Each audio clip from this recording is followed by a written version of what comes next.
कहने लगे कि जब हम जमीन में मलिया मेट हो जाएंगे तो क्या असर नौ पैदा होंगे। हकीकत यह है कि ये लोग अपने परवरदिगार के सामने जाने ही के कायल नहीं। कह दो कि मौत का फरिश्ता जो तुम पर मुकर्रर किया गया है तुम्हारे रूहें कब्ज कर लेता है, फिर तुम अपने परवरदिगार की तरफ लौटाए जाओगे और तुम ताज्जुब करो जब देखो कि गुनाहगार अपने परवरदिगार के सामने सर झुकाए होंगे और कहेंगे कि ऐ हमारे परवरदिगार, हमने देख लिया और सुन लिया,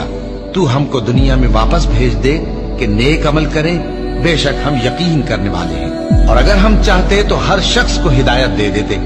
लेकिन मेरी तरफ से ये बात करार पा चुकी है कि मैं दोज़ख को जिन्नों और इंसानों सबसे भर दूंगा। सो अब आग के मजे चखो,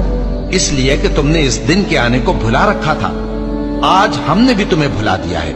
और जो काम तुम करते थे उनकी सजा में हमेशा के अजाब के मजे